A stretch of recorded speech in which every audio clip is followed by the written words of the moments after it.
Good evening, everyone, and welcome to the Shadow Chasers show. Our guest tonight is Ciaran O'Keefe. Let's just give a few shout outs as to who's in the comments. Let's see who we've got. Wait for the comments to come through. Anyone coming through?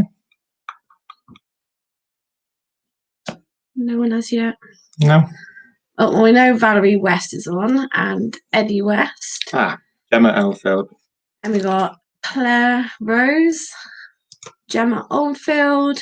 Thank you for joining us, guys. We're going to bring on Ciaran O'Keefe. We'll just bring him on. Hi, Ciaran. Hi, Ciaran. Good evening. Hi, how are you? How are you? Not too bad. How are you? I'm doing all right. Yeah, keeping busy, as always. Yeah. Looking forward to getting back out there? Yeah, absolutely. Looking forward to everything all the restrictions being lifted. And like yourselves, going back to ghost hunting on a regular basis. So yeah, can't wait. We've missed it so much. I feel a bit rusty at the moment because all our kit's been sat at home doing nothing, and we've forgotten pretty much how to use it all. It'll be a learning experience all over again. It will. So, just for the people watching, could you tell us a bit more about yourself and the fact that you know, a bit more about what you study as a parapsychologist? Yeah, absolutely. So, I am a parapsychologist, and that very generally means that I'm involved in the scientific study of the paranormal, which is a very kind of broad way of putting it. Parapsychology also, even though that's a very broad thing, it also covers ESP, PK, and also hauntings and mediumship, various other things. There's stuff it doesn't cover, so it doesn't cover things like Bigfoot, Yeti, UFOs, that sort of stuff. But within the world today, I would say that there are probably about 150, 200 qualified parapsychologists up to doctorate level or PhD level. And out of those 200 or so, a handful, maybe 5 or 10 at most, are interested in ghosts and hauntings. But then that's the other side of my interest, is that even though that's my area of expertise, ghosts and hauntings, I got into this because I was, a boy wanting to ghost hunt, basically. And I saw the movie Ghostbusters in 1984 and thought, that's what I want to do. So I came into this area as a ghost hunter first, and then trained in terms of education and being a parapsychologist. But always there was that ghost hunting fascination that I had, which meant that I then became a parapsychologist that specialized in ghost hunting and kind of ghost experiences. Okay. So that's me. That's interesting. Claire Rose said, what is ESP and PK? So ESP, or extrasensory perception, is a general term that means a number of different abilities. So it can mean telepathy, precognition, or clairvoyance. So telepathy, of course, is mind-to-mind communication. Precognition is predicting the future. And of course, a lot of the evidence for that comes from prophetic dreams, when people have dreams of the future. We also do some lab work looking at something called presentiment, which is where you have a precognitive ability where you kind of sense that there's something about to happen. So the best way I can explain it is people often tell you the experience where they sense a name, or they remember a name, somebody they haven't thought of for a long time, and then suddenly the phone rings and it's that person.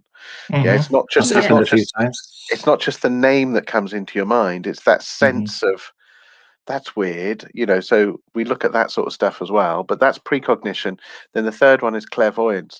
And a lot of people listening will think of clairvoyance as a form of mediumship. And it kind of is, but really it's about the ability of your mind to see things, but without using your eyes. And the best way I can illustrate that is if you did a drawing and put it in an envelope and asked me to work out what it was, I would use clairvoyance to look at the drawing using my clairvoyant ability.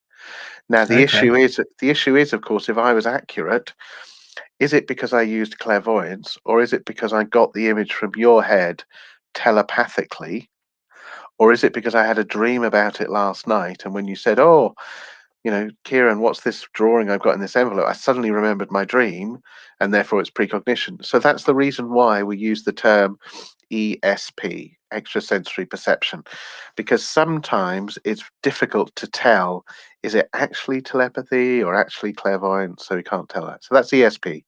PK is the ability to manipulate objects with your mind. And the best example that people know of is spoon bending, and Uri Geller and Oh, his I've heard it. feats Yeah. of spoon Hmm. bending.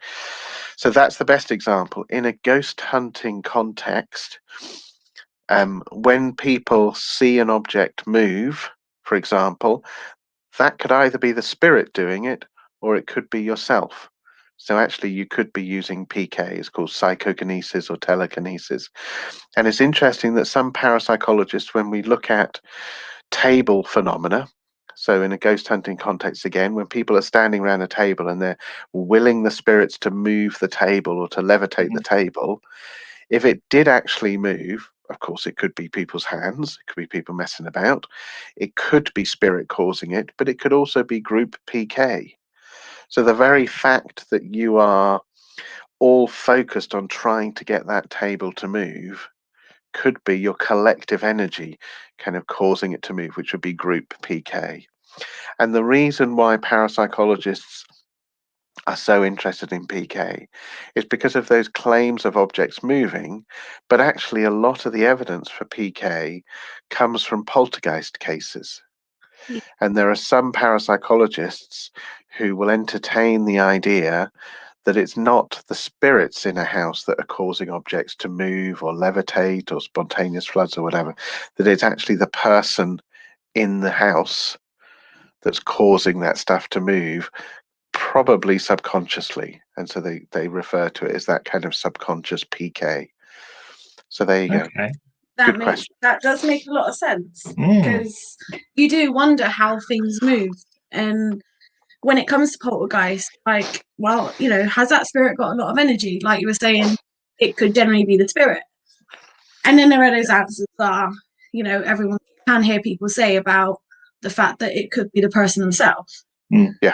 So yeah, Well, it's no surprise that within parapsychology, we call the person who is kind of the center of the activity the focus.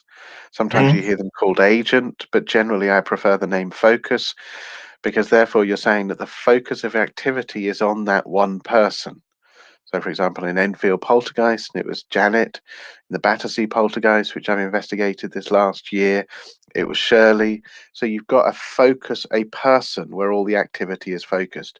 So the lovely thing about that, and you're right, Jess, it kind of helps a little bit explain that if it's all so focused on that person, is it because of something about that person, the energy of that person? yeah. And so then you could argue, we could argue for the rest of the day about, is it therefore spirit, or is it the person using some form of PK or some sort of energy that causes it? Which I think it's a fascinating debate. I really do. It's the same on ghost hunting events when they get everyone calling out in a circle, because sometimes their energy could be what is needed Matching to the spirits. actually get some activity going. And Absolutely, and you see that, and it's interesting you say about that, David, in ghost hunting circles or ghost hunting context, Mhm, kind of needing that energy, and a mhm. lot of groups talk about starting to get more activity when they're using the same people all the time, and when there's a good Yes, yeah. camaraderie and there's kind of a good feeling, and often, kind of a jokey feel Mhm, between people. They feel all very relaxed because we think about it in a ghost hunting context, but actually, if you rewind about 150 years ago now to the dawn of spiritualism, when spiritualism first started, the spiritualism circles, these seance circles that were happening in these seance rooms, would always start with a chat and a sing song mhm. just to get the energy up. Yeah. And if there's any truth to it or any logic to it, then the fact that you're doing a similar sort of thing in a ghost hunting context where everybody's knows each other, or they're trying to get the energy built up somehow, it makes sense. There's a certain logic to it.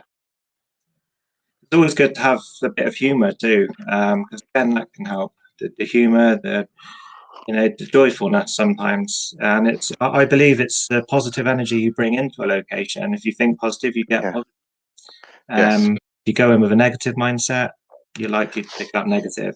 That's my belief on that. Yeah. Well, there's an interesting parallel that happens within parapsychology. So you're talking about it in terms of positive or negative mindset. I would go Hmm. even one step further, and Hmm. I would say, well, why don't you look at it in terms of belief and cynicism? And just Okay. to be clear, everybody refers to me as a skeptic. I don't mind that at all. I am a skeptic. But a Hmm. skeptic actually is somebody who sits on a spectrum. So you've got believer here. Hmm. If anything, you could say dogmatic. So a believer that's closed-minded sits here, and then on that other side is a cynic, somebody Yep. who's equally closed-minded as a dogmatist. They're equally closed-minded. They don't want to hear any alternative Hmm. opinions or what you have to say. They're very closed-minded. But actually, as you go in on that spectrum, you go into believer on the one side, and then you're going into skepticism on the other. And skepticism just means that you're open minded to the possibility, but you're just questioning. And I think most of us are kind That's of exactly. skeptical, you know. Yeah. Yes. Yeah.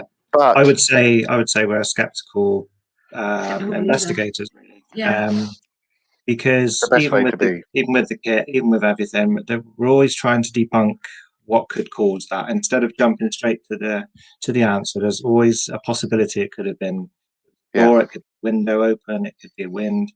Again, with the REM pod going off, it could be the battery depleting, because when the batteries deplete, they also are known to go off.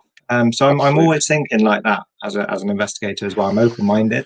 And I think that's the best way to be. But going Mm, back to your point about the negative and positive and kind of that hmm. negative positive energy, there's an equatable line of research that happens within parapsychology about believer versus cynic, Hmm. kind of, or believer versus hardcore skeptic, if you want to use that particular phrase. Where if Yeah. you do, and they call it the experimenter effect, where if you're doing parapsychology experiments to try and find proof of the paranormal, say, for example, telepathy, Hmm.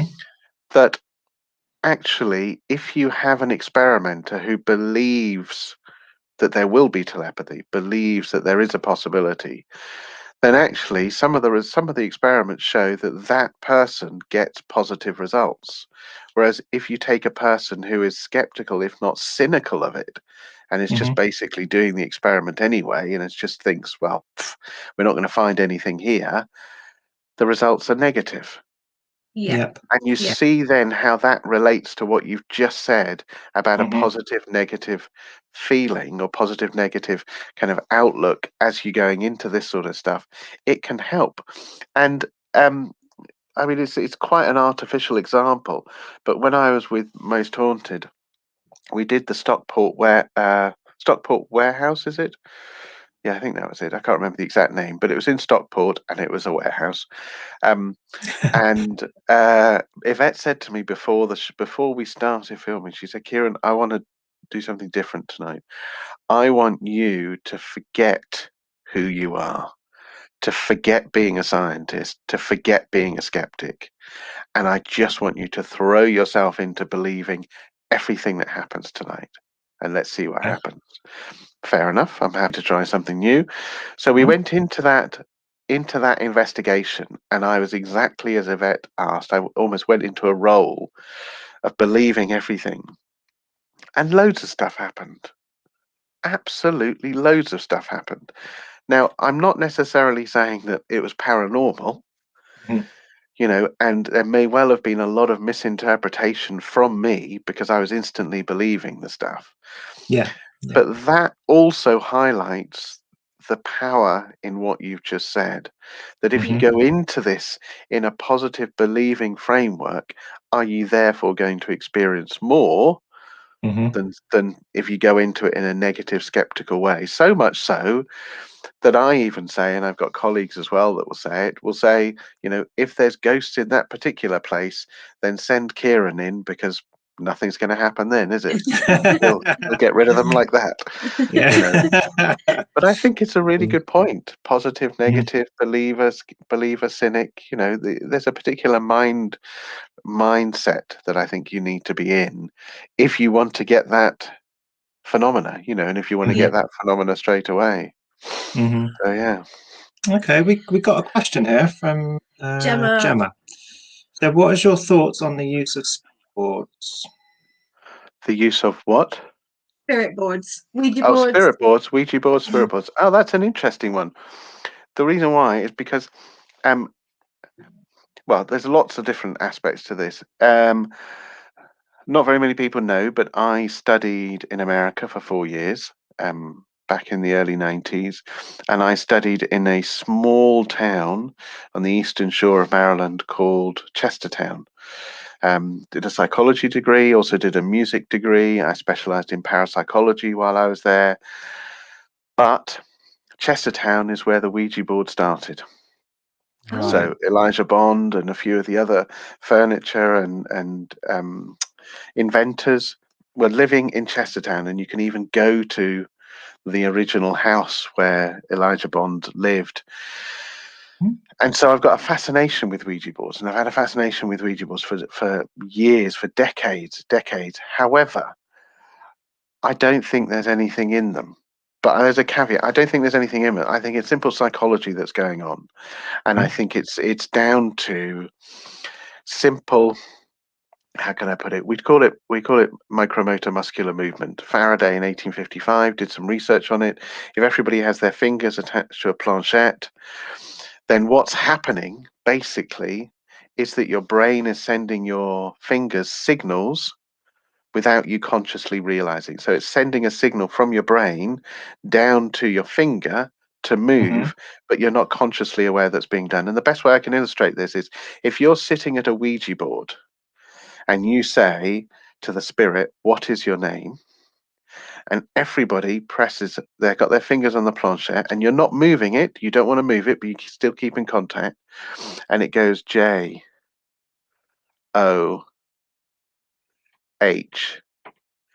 Now, everybody's brain is going to be saying N. Gone. Yeah. Everybody's brain. Now, you will consciously recognize that you are not pushing that planchette, but what you don't realize is your brain is sending messages to your muscles in your fingers and in your arms, sending those messages for you to move it to N. But you don't consciously realize that that's what's happening, which is why when anybody says to you, "Did you move it?" you go, "No." You could be hooked up to a polygraph, you could have a gun to your head, and you would still say, "No way did I push it," because you're not consciously aware that that's what you're doing. And Yeah. that's the psychological explanation for it. But then people say to me, "Oh, well, then if you're saying that, then you don't mind if people use it." you know if I think there's something negative coming out of the board, or it's a doorway and lets in demons, etc., you'll say, "Oh no, it's absolutely fine because it's psychology." And that's where I differ from a lot of my skeptical colleagues, because they would go, "Oh yeah, it's fine, it's harmless." I would go, "No, if you believe that that's the case, don't do it.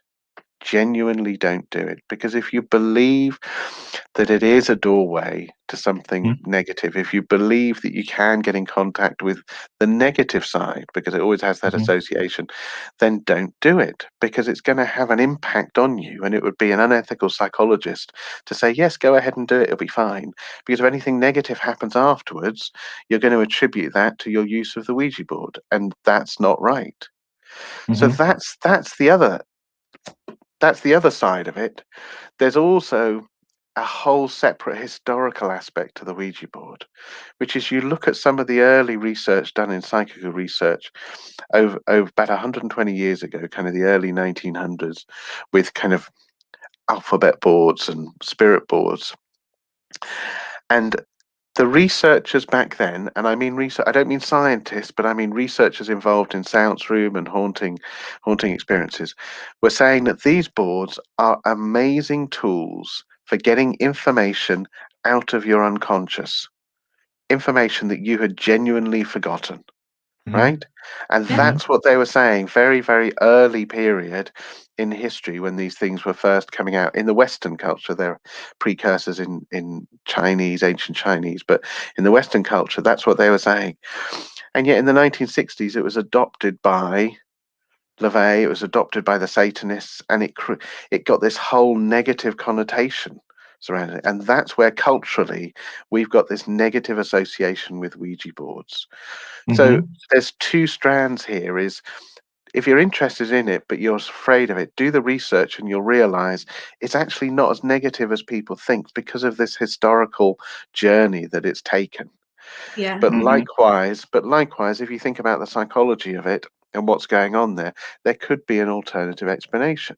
If you want to do it in a more experimental way, which I've seen some people do, then if you've got a planchette, so some people use a planchette, some people use an upturned kind of whiskey glass or small glass, put a little bit of olive oil on the top, yeah, because if it moves, then it will be moving because the spirit or your collective PK has moved it. Because if you put a bit of olive oil, there's no friction there, and you can't actually move it with your True. fingers. It's a very good idea. Similarly, you could blindfold yourself. Yeah. Yeah. You know, All that. because you can still be in contact with the planchette and move it, but if you're blindfolded, you can't influence where it goes. And I did an experiment at Plesley Vale Mills. Is that right? Yeah, Plesley Vale Mills with Most Haunted, where they did a Ouija board and came up with amazing, accurate information for the spirits that were there. And I was asked, "Well, aren't you impressed by it?" And I said, "Well, no, because I'm not impressed by Ouija boards generally. It's just my perspective." But you've got some interesting answers there. Can I ask a question? Do you need to be in contact with a planchette? And I think I asked David Wells at the time, who was the medium, do you need to be in contact with the planchette? And he said, "Well, yes, effectively you do." And I said, "But do you need to see what's going on in front of you, or is it the spirits that see it?" And I was told, no, you just need to be in contact with it, but you don't need to actually see what's happening. You could almost be in a trance or close your eyes. Or I said, right, well, we'll blindfold everybody then. So we blindfolded everybody around the board, and I said, I want you to do exactly the same thing again. Ask the same questions. And I'd written them down on a piece of paper. I said, I'm going to write down the answers. I want you to ask the same questions. They went through and asked the same 10 questions. Same 10 questions they had asked before. And I wrote down the answers.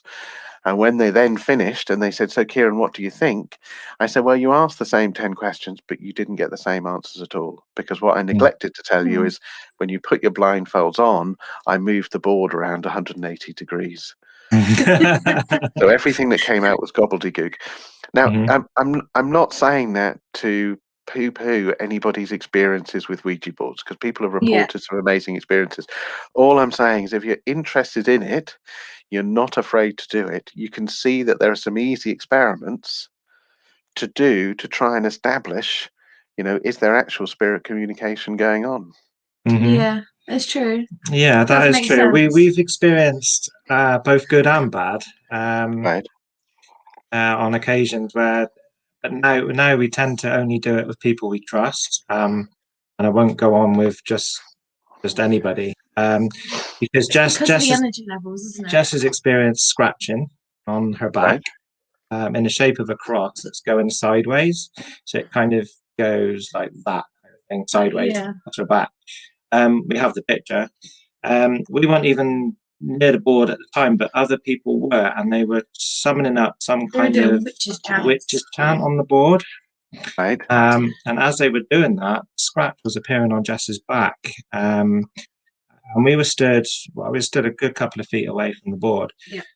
And I was watching it actually form, and it was getting redder and redder and redder. And this other woman that was also at the event was also getting scratched on her arm at the same time. She had a welt as well. And hers was coming up. And that's just one example. But we have been on the board previously, up in Chepton Mullet.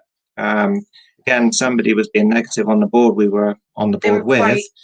And we heard a growl come behind us. It was backed up by the K2. We used the K2 behind us. The K2 will come right up to the max. It's also, I've also experienced it about to go to ZOZO, but we've gone goodbye before it gets to that stage. Again, whether that is, Figure of 8 as well, isn't I it? don't know, and a figure of 8 we've experienced, but also we've experienced good stuff with the board. It's not been all bad. It's been, when we keep it positive ourselves, everything's fine. But the moment the questions start dipping and the people on the board get a bit silly, they start asking negative questions, things change. And I've And it's seen. interesting. It's interesting as well because what you're talking about then is phenomena that's occurring around the board.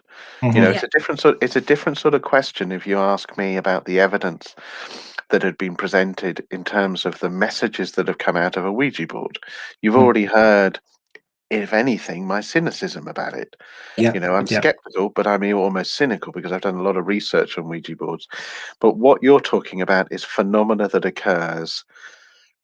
I mean, it's almost saying the Ouija board is the trigger, but it's not Yeah. it's not Ouija board phenomena. It's phenomena that's happening to you, Jess, Mhm. to others in terms of scratches, that sort of thing. You're getting clear noises, clear, apparent voices and the growling, that sort of thing. You're getting that clear stuff, and that's phenomena that's separate from the Ouija board, and that's where it becomes impressive. Mhm. Because that's the sort of thing we as ghost hunters will debate back and forth and go, well, Yeah. what's happening in terms of those physical injuries? What's happening?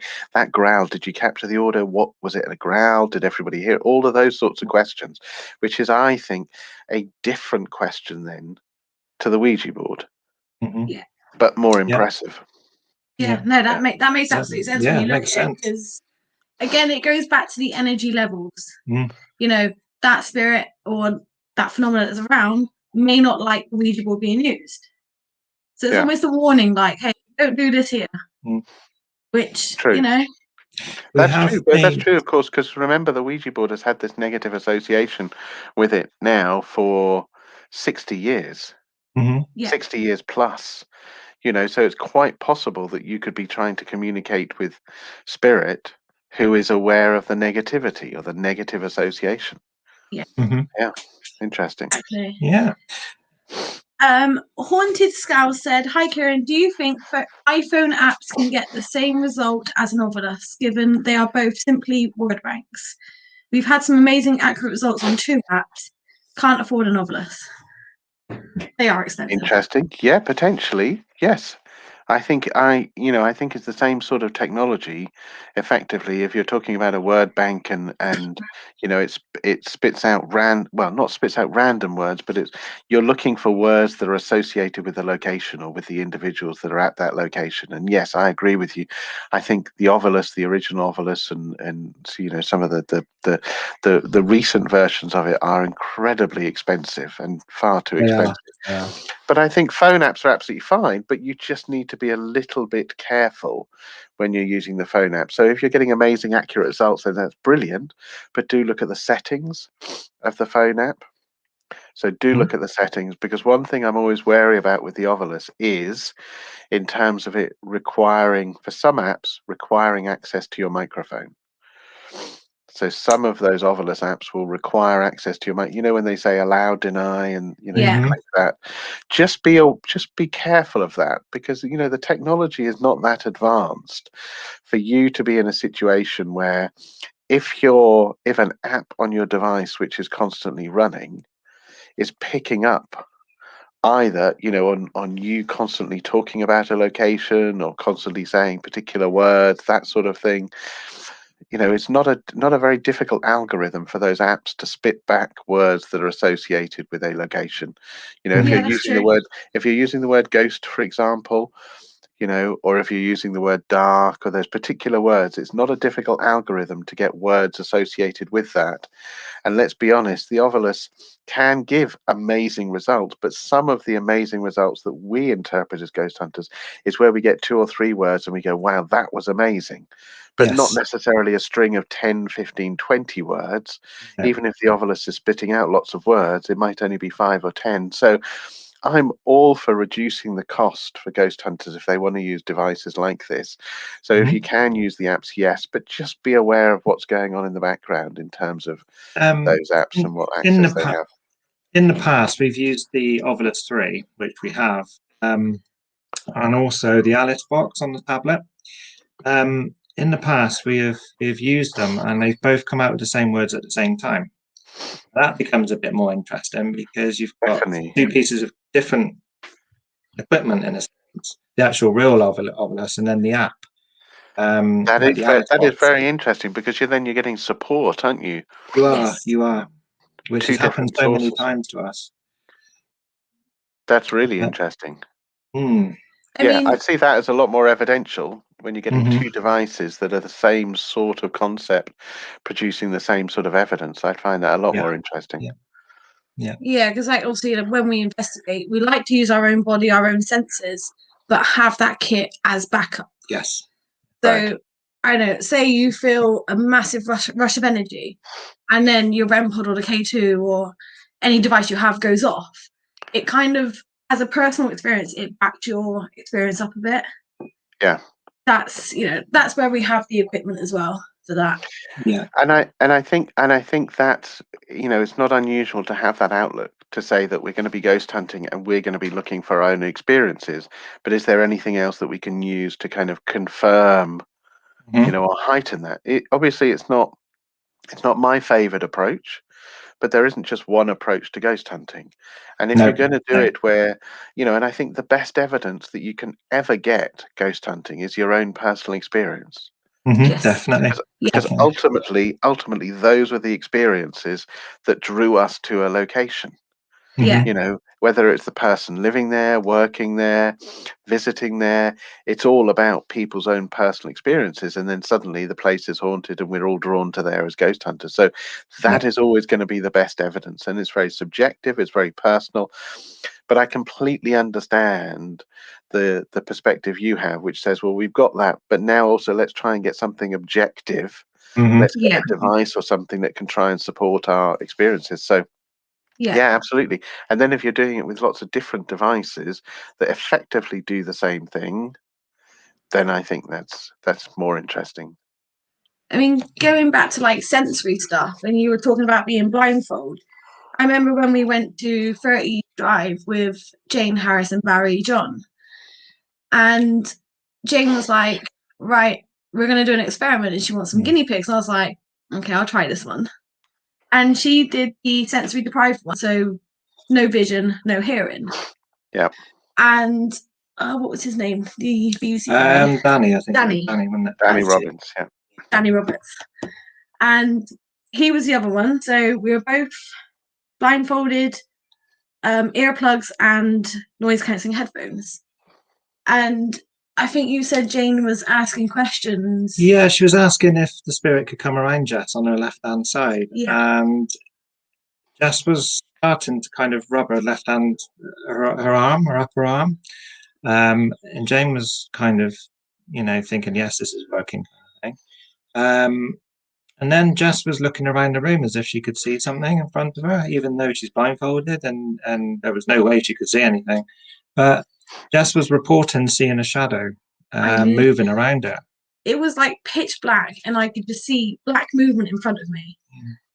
And the feeling to my left hand side, it's like an electric. Like I could feel, when you can feel someone coming up behind you and you sense it. It was like that, and yeah, it was a weird experiment, I must say. I mean, since then as well, we've taken that experiment a little bit further, and we've tried it at home, Right. where I get Jess obviously blindfolded and the headphones, noise cancelling headphones. I'm asking questions very, very quietly so that she can't possibly hear me. And she's coming out with all these answers, and some of the answers are relating to what I'm saying. And I'm thinking, well, how are you doing this? Because it's kind of like a word just pops in your head, like, oh, say that. yeah, it's a And fascinating experiment. the origins of that experiment as well. The origins of that experiment lie in parapsychology, the telepathy experiments. So we call them Ganzfeld, GANZFELD, which were um, ways of testing for telepathy that came from kind of around the 1960s. They originally started with, there was a center for dream research in New York, the Maimonides Dream Research Lab, and they were looking at the possibility of people using some sort of ESP during their dreams, right? Right. So they would Mhm. be in their dream state, they would be sleeping overnight in this dream center, and then in another room, a computer would randomly choose an image or a video or set of numbers, something, and the hope would be that the person would try and get that information, or it would be projected somehow to them. Now that's incredibly expensive because you need somebody to be sleeping overnight and you need all the equipment involved in that. So then they streamlined that and created the Gunsfeld, which was effectively saying, look, you're getting interesting results in these dream studies Mhm. because people are effectively in a sensorily deprived state. They are in a comfortable state, their eyes are closed, they're in a locked room, effectively, where they cannot hear any of the surrounding traffic or noise that happens in Manhattan at all, completely soundproof. So we'll take those principles and we'll apply them in telepathy research. And now what happens is you have a receiver, such as yourself, you've experienced that, where you're sat in a comfortable chair. You typically should have um, kind of eye coverings that give you pink or red light. And the reason why is because when you close your eyes and have just blindfolded or just close your eyes, you see lots of colors. And you're able to, as you said, you can potentially see shadows. That's what you can see, but it's just your eyes playing tricks with you. If you have red light shining, it creates a uniform field, so you're not interfered with at all. And then in Okay. your headphones, when you're doing these telepathy experiments, in your headphones you have pink noise playing, not white noise, because white noise for any length of time can be quite jarring and uncomfortable, but pink Mhm. noise is low level white noise. It's at a comfortable level. And so all of these shut off all of your senses so that you're able to then potentially get telepathic messages. Now that's the Gunsfeld.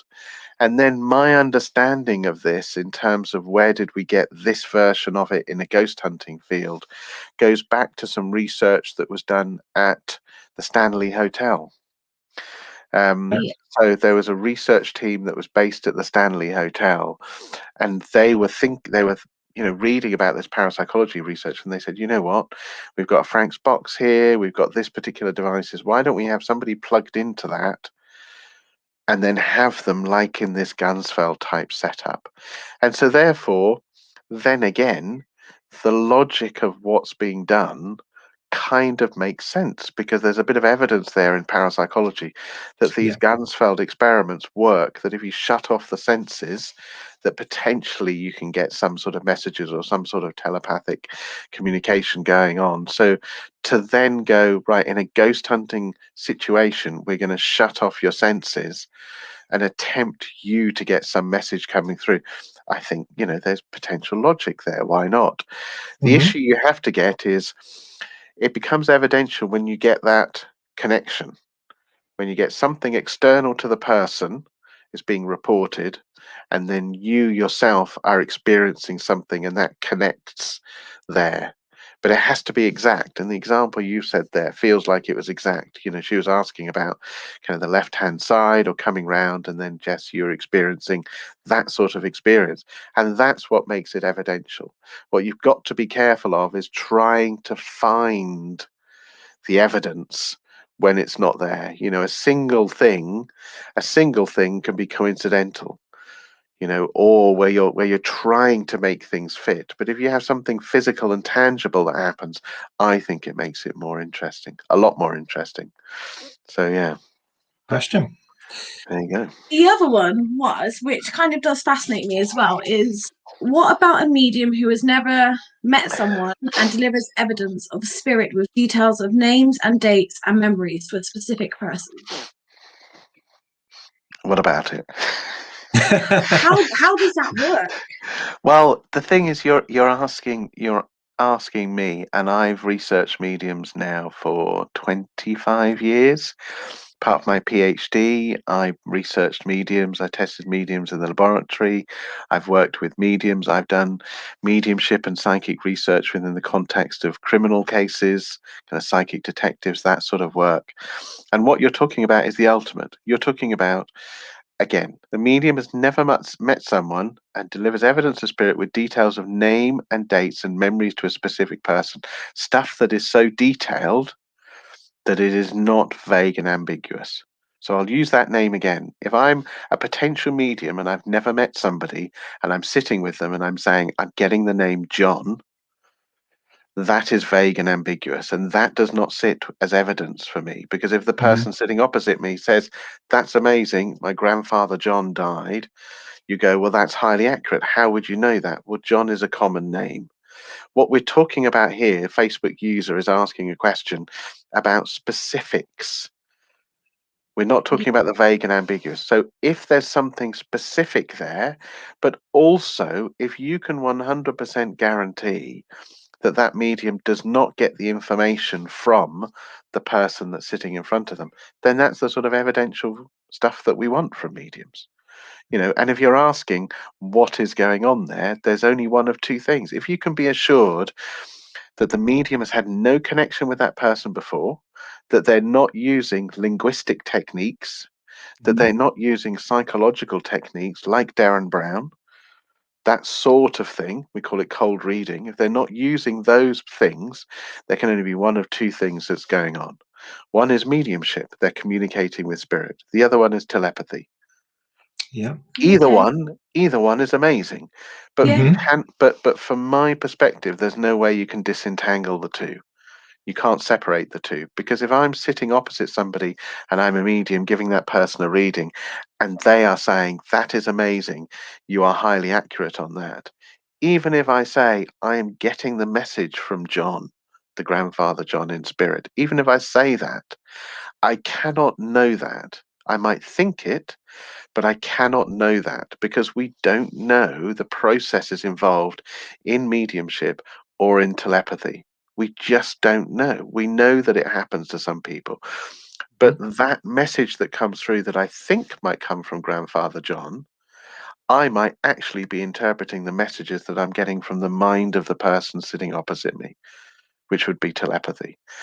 Both of which are amazing. They're absolutely phenomenal. But that's in answer to that question. What about the medium that gets this incredibly accurate information? Well, if you can ensure there's no other way they got it, there can only be one possible explanation, and that is paranormal communication, spirit or the mind. Yeah. That makes sense. Also, to the Facebook user, if you allow StreamYard to see your name, because we cannot see who you are, all you have to do is allow access to your profile. We do have another Facebook user as well. From your scientist point of view, how do you feel about all these gadgets that claim to show evidence, such as SLS cameras and REM pods? Well, from my perspective, and you're getting a sense of how I like to do ghost hunts now, but also you're getting a sense of what I regard as evidence. And I'll say it again: the best evidence for me is personal evidence. Yeah. It's subjective, but it's very personal. If you say, "I feel like the temperature's gone down," I feel really, really cold, and the temperature's gone down. If I'm measuring the temperature in the environment and I'm measuring your temperature, having measured the temperature in the environment, if that hasn't gone down, but your temperature has, but I can also be assured because of physiological measures that it's not because of adrenaline or not because Yeah. of fear and the temperature's gone down, then your subjective experience is evidence. If I then got all of these gadgets together that can then support your experience, then that makes it more interesting. And the temperature one is lovely. If people saying it feels like there's a cold spot and the temperature's just gone down, if you can back that up with equipment that measures the temperature, then that's brilliant. That's absolutely brilliant because it's therefore showing, yeah, it's not a hallucination. You are actually experiencing that cold spot there. When you then go one step removed from environmental monitoring equipment, which supports people's experiences, and say, well, what about SLS and REM pods? That's not the approach that I favor. And like I said, it'd be arrogant of me to say there's only one way of ghost hunting. There isn't. There are many different ways, and people like to use these devices, and that's absolutely fine. And I've seen them in operation countless times. But actually, you're using equipment that is very theoretical. It's based on the perspective that we actually know what ghosts are. And let's be honest, we're all ghost hunting thinking that we are Yeah. communicating with spirit, thinking that, but we don't actually know. We don't know. So to have devices that claim that they are able to communicate, or they are able to pick up on a stick figure that is representative of a ghost, which is the SLS camera, is theoretical, because we just don't know what ghosts are. So for that reason, I kind of do that as a crucifix. I tend to stay away from that sort of stuff, because it doesn't have the weight or the evidence behind it that I need. And yet I've seen interesting stuff, from the SLS, from the Kinect camera. I've seen interesting stuff from REM pods, all of these sorts of devices. I've seen interesting stuff, but that's as far as I go in terms of saying anything more, because otherwise, interesting is enough. I can't go a step further when I think about the SLS Kinect camera, which was originally designed to try and interpret human figures. That's what it was originally designed for. It was designed as part of a game system to effectively say, if I'm standing in front of you, you need to pick me up in a stick figure. If I'm not standing in front of you, you as a camera are still designed to pick up a stick figure. So if I put a chair in front of you, you're going to pick up a stick figure, you know. And I've seen it in operation, and I've showed other ghost hunters how you can get false negatives with it, which you need to Yeah, be we're very we're not a careful. big fan of the SLS. I mean, we have one, but we barely use it. It does map too many things. We've tried it in Chapter Prison previously, and it maps literally everything that's in the cell in the room as a figure, and it's like the lights in especially in the chapel where they're coming down from the ceiling, it maps that as a figure, and you're thinking, but that's just lights, and it's Yeah. because the camera is designed to pick up, like you say, humans. So it's designed to actually do that. So it's looking for anything, whether it's an object or whether it's a human stood in front of it. It's very beguiling. It really is. When you're doing a ghost hunt, it's very beguiling and very enthralling. To have somebody in a room with an SLS Connect, and you're in a completely separate room with a group of people watching the screen and going, right, just move to the left. There's a figure next to you. Is there anything next to you? No, I can't see anything next to me. It's just incredibly enthralling. But like you said, the camera, the mechanics of it is solely there to try and interpret anything as a human figure. And Yes. I do always, you can show it very easily with a chair or something, put that next to somebody and go, right, look, is there somebody sitting in the chair? Wow, look at that. Yeah, we're getting the figure. Okay, move the chair away. What happens then? Well, it's not so yes, I remain skeptical of it, but as well, I'm not arrogant enough to say don't do it, because, like I said, there are many ways of ghost hunting. I would say probably the most favoured piece of kit is a digital recorder. And that's it, and just your own senses with a camera. Yeah. Even though we have spent thousands of pounds on equipment, I still think the recorder is still the best thing. Because again, I can't explain the EVP. I cannot explain where the voice comes from. When you're in the room alone and you've not spoken, and you get that voice come through, it's not possible, surely, that it can be anything other than, well, put it down to paranormal, whether that means spiritual or just unexplained. But also, you're right, David, in terms of the research on EVPs. EVPs is not a modern phenomenon. It's been going on since the 1950s. And there's even precursors, to some of the early inventors involved in the radio in terms of the voices they were getting. But yeah, 1950s, and people like Jurgensen and Rordev, who were the originators. Jurgensen was actually doing something else completely. He was actually recording bird calls, and it was only when he was playing them back did he start to hear voices come through. So, we've got 70 years of research there in terms of EVP research, which gives it a little bit more credence, a little bit more credibility in terms of the evidence coming through. But I would agree with you, David. For actually a slightly different reason, a digital recorder is just an incredibly useful piece of kit to have. Not just the fact that you could do EVP work with it, but also the fact that you have a way of keeping an accurate record of what's happening. Yeah. You know, you've got the digital recorder there, and you can say, right, I'm now sitting in cell 11B. It's very dark. I'm feeling quite calm. I'm looking around, but it's difficult for me to see. There's a bed in the court. You know, you're getting that. It's a constant diary. So if it's not going to be a digital recorder, the alternative is a pen and paper or video camera or whatever. But as a way of keeping a record of your ghost hunting, I think there's no better device. No. I'm going to jump back to an earlier question. Okay. Tanya Walker, quite a few people have asked it as well. Have you ever had a spiritual experience, and where was it? Have I ever had? Oh, it's interesting. You said, "Have I ever had a spiritual experience?" Spiritual And the ghost. question, Tanya said, "Have I ever had a ghost experience?" Ghost. Two very different things. Ghostly Okay. experience.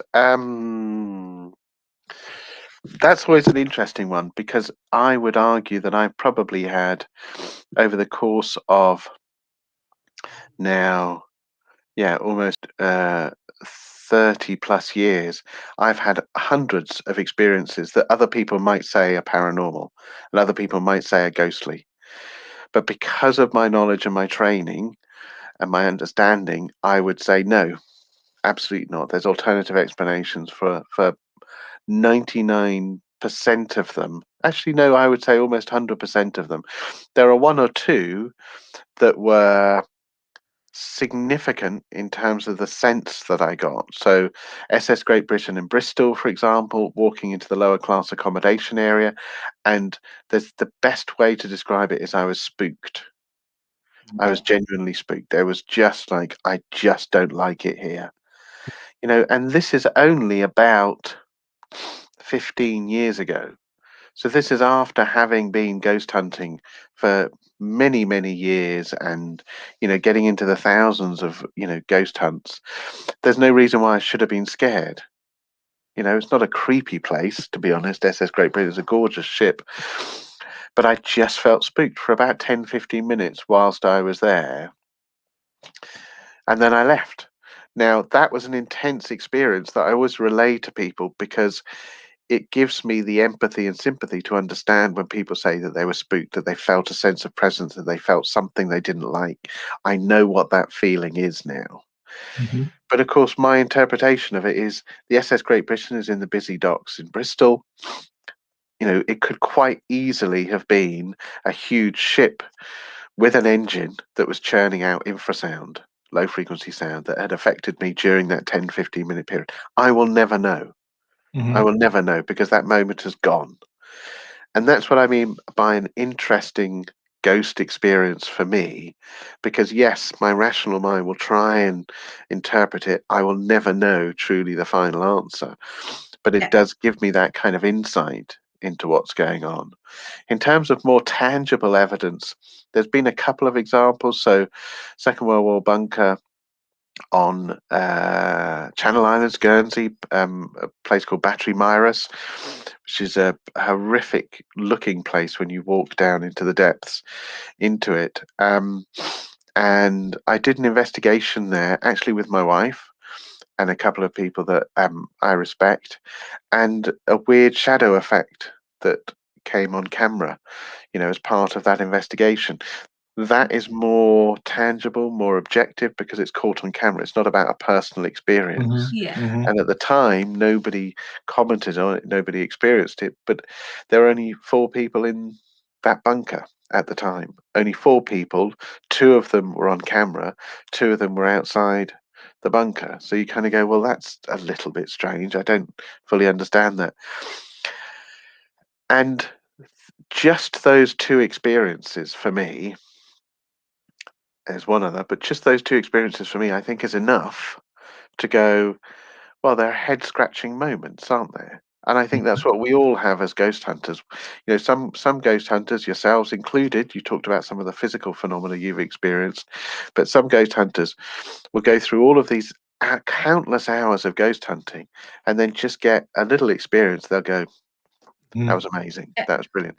And that's what I mean. Those are head-scratching moments. And that's where I almost leave my parapsychology hat to one side and put on my ghost hunter hat and go, well, that's why we do it. It's those little nuggets of experience that make it really interesting. So I guess those would be the 2. The biggest one, though, was at an abandoned nightclub in the northwest of England, where they had reported some phenomena. The staff had reported some phenomena after they had conducted a seance late one Saturday night, including shadows seen, kind of approaching them, but then also the fire exit doors opening of their own accord, various things, which they caught on CCTV camera, but it was a bit blurry. And I was brought in by a ghost group at the time because I was based up in Liverpool, and it was just across the Birkenhead Tunnel, and spent about a year investigating it. So about 2 nights every week for a year. And one particular night, the place had closed down, but one particular night, all the staff that were in that original seance happened to be in that location at that point. It never happened before, kind of the months before that. And so we said, just out of interest, would you want to sit down and replicate where you were, just so we can see where you were? They Yeah. said, no, that's fine. They sat down and did that. And then they said, well, why don't we do the seance? And we said, well, if you want to, but we don't want to force you to do that seance. They said, no, it's fine because the place is closed down. We're not coming back, not bothered by it. It's fine. So I was watching with a thermal imager camera, which of course picks up relative temperature. And I always set it to black and white so that when there's a drop in relative temperature, it shows up green. So Okay. everything is black and white, but it shows up green. It's not your traditional thermal imager colors that you get on ghost shows or when other people use it. My preferred is black and white, and then instantly when there's a drop in temperature, it shows up green. Mhm. I was filming, not for a TV show, but I was filming on the thermal imager that particular seance. And after about 20 minutes or so, they were sitting around the table and they said, we're going to give up now because nothing has happened. And I said, well, don't give up now because this is a once in a lifetime opportunity that you're all sat there. Give it maybe another 10, 15 minutes and we'll see what happens. What I didn't tell them was out of the corner of the screen in the thermal imager, I could see almost like a green fog approach, right? And as it approached the table, they started to say, it feels like there's something here now. It feels a bit weird. It feels like there's something. A couple of people said, oh, it feels like the temperature's gone down. And I was thinking, well, yeah, I can see that. Mhm. But then for a period of about 30 minutes, they were using a glass, so not a Ouija board, but a glass, moving it around and then touching the table as well, trying to get messages. And they reported lots of interesting activity for them that I was cynical about. But what was interesting for that entire 30-minute period, this green fog had approached the table and was kind of almost enveloping, the table, kind of swirled around the table. And after about 30 minutes, one of them said, you know what, it feels like the atmosphere has changed now. And she said it just as this fog went like this, just Oh, as it just kind of went away. And all the others went, yeah, it feels like the energy's gone now. And so there, I've got an objective measure that this was picking up on temperature. That's what it was. It was picking up on temperature. We had, for anybody back in the day that remembers them, the USB sticks that record temperature and humidity. They record for like a 24-hour, 48-hour period. You plug them into a laptop and they record the temperature. You can place them all over the place. We had them all over the place. We could tell that there wasn't a sudden draft coming in from windows or doors or anything like that. So it was an internal drop in temperature that hit this table. And we also get the subjective experiences reported by the people sat at the table. That's brilliant. Absolutely brilliant. Absolutely brilliant. And so that is another example to the question, what ghost experience have I had? With the caveat that's kind of, it's a head scratching moment. Was it a ghost? I don't know. But it was just weird. We were going to ask you actually. You study religious parapsychology too, don't you? I was going to ask if you'd ever come across like an exorcism, a real life exorcism. Have you ever Yes, I been have twice. involved in one? Yeah, so I've been fascinated by religious parapsychology. We call it Christian parapsychology originally, from a young age. Brought up as an Irish Roman Catholic, Okay. in an Irish Roman Catholic family. So fascinated by Christian parapsychology, which is any parapsychological claims within a Christian context. So stigmata, possession, exorcism, levitation to So fascinated by it. When I then got into parapsychology in my late teens, I was even more fascinated by it. I actually witnessed a possessed girl in her late teens. Friends of mine said, "Well, if you're interested in this, you've got to come round and see this girl." And I witnessed that extreme strength that people talk about. Excuse Mm-hmm. me. There were three people trying to hold her down, and she was kind of trying to get off the bed and was kind of pushing them away. And she was a 17-year-old girl, and these guys were 18, 19, and quite big footballers as well. Mm-hmm. And they weren't able to hold her down. But the most interesting one was actually in Rome. Um, just about 8 or 9 years ago, I was in Rome and walking down a back street with my wife. Well, she wasn't my wife at the time, but I was. I asked her to marry me about 4 days later. But walking down the back streets of Rome, walked into a little church, and we could hear moaning coming from behind the altar. We couldn't see anybody behind the altar. And the guy that was there, he couldn't speak English, so the kind of church curator or church hand, he couldn't speak English, but he could speak Spanish. I couldn't speak Italian, but I could speak Spanish. So he managed to get out of him what was going on. And he said there was an exorcism going on there, and so I was able to witness an actual exorcism in the city of Rome, which was pretty much as you would expect an exorcism to be: somebody lying down and a priest going through the ritual Romanum and people praying and holding the person down and then breathing and spitting and all of that sort of stuff. So I have witnessed it. Must have been My quite research, scary as well. Yeah, I mean, you not, see all yeah, these different films, yeah, don't you? With it was your archetypal, not scary for me in the slightest. mm, And I think it was because I'm fascinated by it. My hmm wife left and she said, "I'm not having anything to do with this. I'm stepping out of the church until you're finished." I'm just fascinated by it. You've got to remember that I'm also a psychologist. Yeah. hmm So I'm intrigued by human behavior. And it was one of those moments of being intrigued by human behavior. I was standing there watching almost theatre happening in front of me that I'd seen in various films, way back to The Exorcist and all the many films since then. I was seeing that firsthand and hearing it firsthand and thinking, well, yeah, what is going on here? And I've written various papers. I'm writing a paper at the moment with a neurologist, and I know there's lots of explanations for what's going on, but it doesn't make it any less fascinating.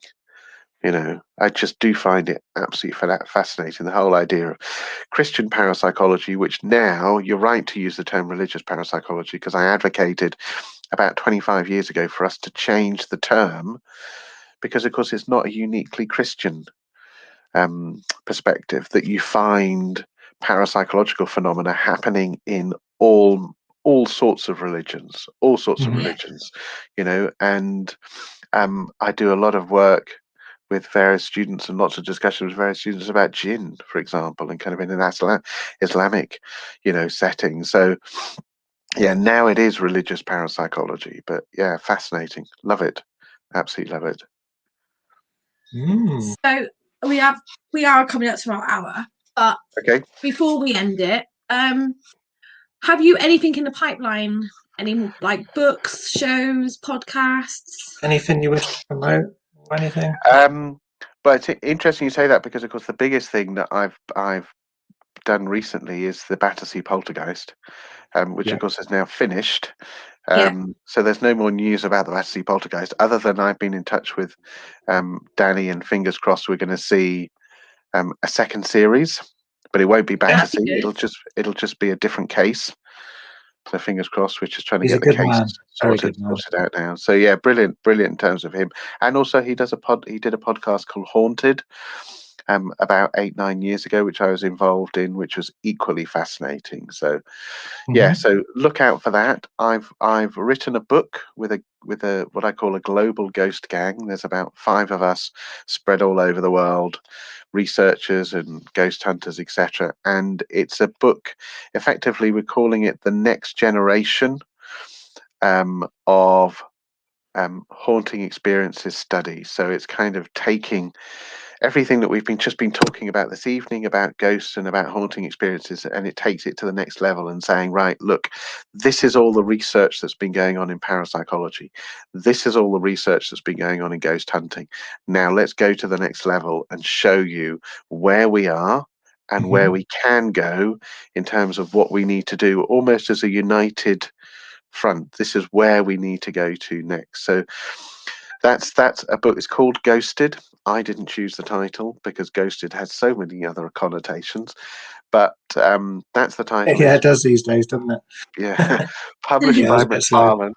McFarlane. It comes out in Halloween, but we'll be doing various book promos for that over the summer.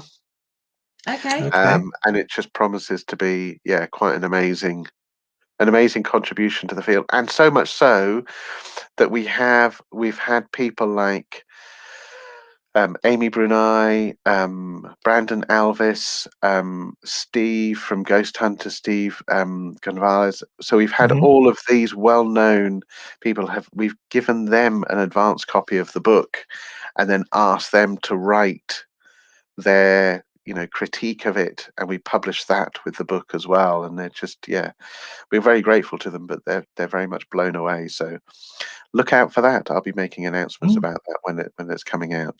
So yeah. Brilliant. Thank you for that. Well, And I'm still doing. You mentioned about religious parapsychology. The School of Parapsychology.equid.com. So the School of Parapsychology.equid.com. I do an exorcism course on there, and that is not how to do an exorcism, but it's a 5-week course where effectively I get you up to speed to where I am about the origins of it, kind of the Christian perspective, the non-Christian perspective. We talk to exorcists as part of the course, but also you learn about the neurology, the psychiatry, the psychology, and you actually get to be an exorcist detective yourself, and you're presented with case studies, and you need to kind of get a solution in place and how you deal with that particular individual. So if people are interested in that topic, then do check that out. Sounds quite interesting. We just want to thank you for your time, Ciaran. It's been lovely speaking to you. No, thank you. It's been great speaking to you. Yeah, really. And I echo what Gary says. Love the honest approach and answers. And yes, thank you, Gary. That's the thing. We all have different opinions, and we all learn from each other. Yep. We all learn different ways, different techniques. That's what I like about the paranormal. We all learn from each other. Absolutely, yes. We're all doing. Ultimately, we're all interested in the same thing. We just approach it in different ways, and like you said, we learn from each other. I've learned stuff this evening as well, and that's that's equally a reason to be respectful and honest and open to all these different viewpoints. So, I'm grateful to yourself, Jess and David. I'm grateful to Gary, who I know as well, for his comment as well, and all the lovely comments coming up there in the comments section. So, thank you, everybody. Thank you very much. Thank you very much, Ciaran. If you can just hang on one second, Ciaran, we'll drop you down, and we'll speak to you after we end live. Lovely. If that's okay. No problem. I'd say thank you very much. Thank you for your time, Ciaran. Everybody. Right, everyone. Thank you very much for joining us, and thank you all for your questions as well.